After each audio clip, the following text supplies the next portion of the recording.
प्रधानमंत्री नरेंद्र मोदी हैं, इनको थोड़ा सा भी शर्म नहीं आता है, थोड़ा सा भी दिल में दया नहीं है कि स्टूडेंट के लिए जो मर गए हैं उनके लिए एक शब्द भी बोल दे।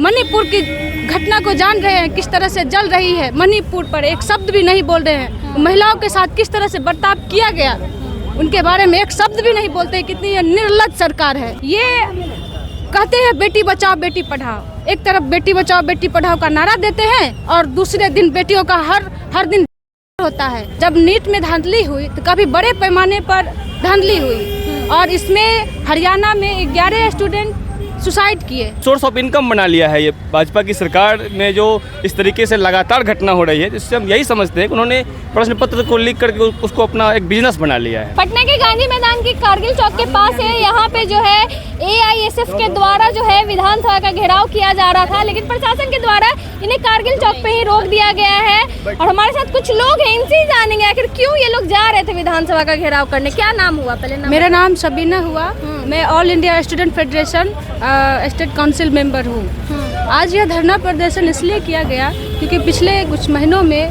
जब इलेक्शन का जब रिजल्ट आया उसी दिन घोषित कर दिया गया नीट का रिजल्ट। तो यह कितनी दुखद बात है कि जिस दिन एग्ज़ाम जो रिजल्ट है वो फिक्स किया गया था डेट, उस दिन नहीं आया। 4 तारीख को ही क्यों आया?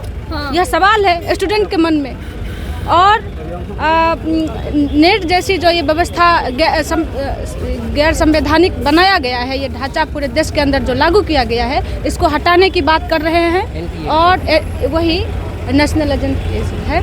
तो आज जो हम लोग इतना कड़ी धूप में हम लोग धरना प्रदर्शन किए, बैरिकेडिंग तोड़ने की कोशिश किए, लेकिन हमारे कुछ वरिष्ठ नेता थे, उन्होंने कहा कि हम डिसिप्लिन मेंटेन करके अपना धरना प्रदर्शन करेंगे। उन लोगों को पुलिस के द्वारा ले जाया गया? नहीं, ले नहीं जाया गया, वार्ता के लिए लेके गए। तो आज जो हमारी जो मांग है कि जब नीट में धांधली हुई तो काफ़ी बड़े पैमाने पर धांधली हुई और इसमें हरियाणा में 11 स्टूडेंट सुसाइड किए। और ये जो प्रधानमंत्री नरेंद्र मोदी हैं, इनको थोड़ा सा भी शर्म नहीं आता है, थोड़ा सा भी दिल में दया नहीं है कि स्टूडेंट के लिए जो मर गए हैं उनके लिए एक शब्द भी बोल दे। मणिपुर की घटना को जान रहे हैं किस तरह से जल रही है, मणिपुर पर एक शब्द भी नहीं बोल रहे हैं। महिलाओं के साथ किस तरह से बर्ताव किया गया उनके बारे में एक शब्द भी नहीं बोलते। कितनी ये निर्लज्ज सरकार है। ये हाँ, इतनी इनके पास दया नहीं है। ये कहते हैं बेटी बचाओ बेटी पढ़ाओ, एक तरफ बेटी बचाओ बेटी पढ़ाओ का नारा देते हैं और दूसरे दिन बेटियों का हर दिन होता है तो उसका FIR दर्ज नहीं होता है। हम लोगों को न्याय नहीं मिलता है, महिलाओं को न्याय नहीं मिलता है, बेटियों को न्याय नहीं मिलता है। हमारे जो बेरोजगार युवा है उनको जॉब नहीं मिल रहा है, दर भटक रहे हैं। हमारे जो मजदूर भाई हैं वो पलायन कर रहे हैं। पलायन जो व्यवस्था बनी हुई है, इस व्यवस्था को ठीक करनी होगी। हमारे बिहार सरकार करेंगे। आप क्या करेंगे? तो क्या अब आगे क्या करेंगे? आगे हमारा प्रदर्शन जारी रहेगा। हमारी जो मांगे रखी गई है वो अगर मांगे पूरी नहीं करते हैं, हमारे नौजवानों की मांगे पूरी नहीं करते हैं, अगर हमारे नौजवानों के साथ इस तरह से बर्ताव करेंगे, उसके जीवन के साथ खिलवाड़ करेंगे, तो हम भी सरकार के जीवन से खिलवाड़ करेंगे और सत्ता पर नहीं रहने देंगे। यह हमारी मांग है और यह हमारा प्रयास है। शिक्षा मंत्री तो कहते हैं कि पिछले 7 सालों में कोई पेपर लीक हुआ ही नहीं है। देखिए, शिक्षा मंत्री की जो बेशर्मी है ये आपको देखने को मिल रहा है। वो पार्लियामेंट में आकर साफ शब्दों में कहते हैं कि पेपर लीक हुआ ही नहीं है।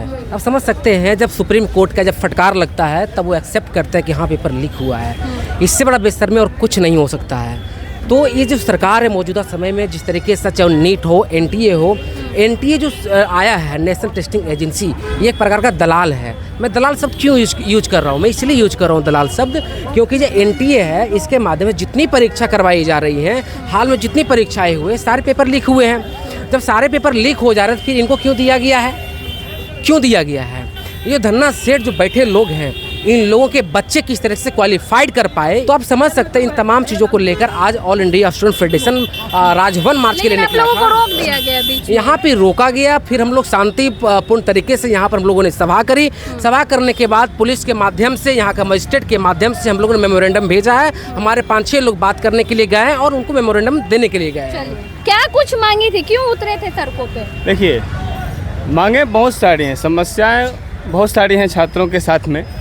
हम लोग यहाँ विरोध प्रदर्शन जो मुख्य रूप से करने के लिए आए थे, जो प्रश्न पत्र लगातार हर परीक्षा का लीक होता है और वो बच्चे जिनके पास प्रश्न पत्र खरीदने के पैसे नहीं होते हैं, उनका करियर पूरी तरह से बर्बाद हो जाता है। और प्रश्न पत्र बेचने के नाम पे सरकार के अंदर जो बैठे हुए उसके पदाधिकारी हैं, उसका जो सिस्टम का जो बना हुआ पूरा का पूरा स्ट्रक्चर है, वो लोग उससे पैसा उगाही करते हैं, उसका वो अनाप शनाप खर्च करते हैं इलेक्शन में। मतलब उन्होंने एक सोर्स ऑफ इनकम बना लिया है। ये भाजपा की सरकार में जो इस तरीके से लगातार घटना हो रही है, जिससे हम यही समझते हैं कि उन्होंने प्रश्न पत्र को लीक करके उसको अपना एक बिजनेस बना लिया है। हम लोग चाहते हैं कि जो एजेंसी है जो क्वेश्चन बनाती है, जो प्रश्न पत्र को संभाल के नहीं रख पाती है, उसको बर्खास्त करे, रद्द करे और जो बढ़िया एजेंसी है या ऐसे एजेंसी का गठन किया जाए जो बहुत ज़्यादा सिक्योर हो, जहाँ से कि कोई भी डेटा लीक ना होता हो। चलिए, आप क्या कुछ मांगे हैं आपकी? है कि जितने भी सारे स्टूडेंट थे उनका एक ही मांग था, बट प्रॉब्लम ये है कि जो एनटीए का जो क्वेश्चन रहता है, एनटीए के द्वारा जो क्वेश्चन बनाया जाता है, आप पिछले 2 दिन पहले का बात है कि दिल्ली में जो कमेटी बनी थी प्रोफेसर की कुछ, उन्होंने 2 क्वेश्चन को गलत साबित कर दिया। और अभी सुप्रीम कोर्ट भी पिछले 2 दिन पहले, द हिंदू का रिपोर्ट है कि 2 दिन पहले सुप्रीम कोर्ट ने भी एनटीए के एग्ज़ाम को कैंसिल करने से मना कर दिया। अब बच्चे क्या करेंगे? बच्चे के पास वो अथॉरिटी तो है नहीं कि वो खुद से अब कोई दूसरा उपाय करे और दूसरा कोई एग्ज़ाम दे। अब जो बच्चे जिस चीज़ का बेहतर तैयारी कर रहे हैं वो उसी चीज़ का एग्ज़ाम देंगे, लेकिन यहाँ पे हो कुछ और रहा है।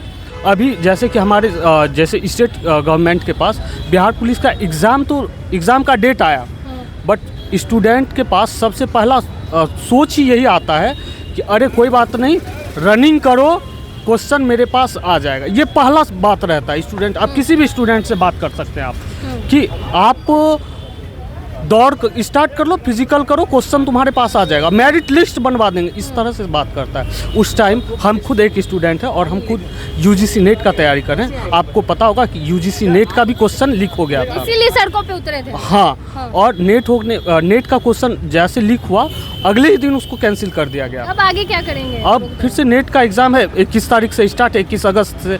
और फिर जो एग्ज़ाम जितना जोशो जुनून के साथ हम उस टाइम भिड़े हुए थे, अभी वो लेवल मेरा डाउन हो चुका है, लेकिन फिर भी अपना जो कोशिश है, अपना जो प्रयास है, वो हम आगे कर रहे हैं। चलिए, एआईएसएफ के लोग थे जो कि सड़कों पे उतरे थे, लेकिन पुलिस प्रशासन के द्वारा इन्हें रोक दिया जाता है। बाकी आपने सुना इन्होंने क्या कुछ कहा। बाकी आप भी अपनी प्रतिक्रिया कमेंट बॉक्स में जरूर दें। धन्यवाद।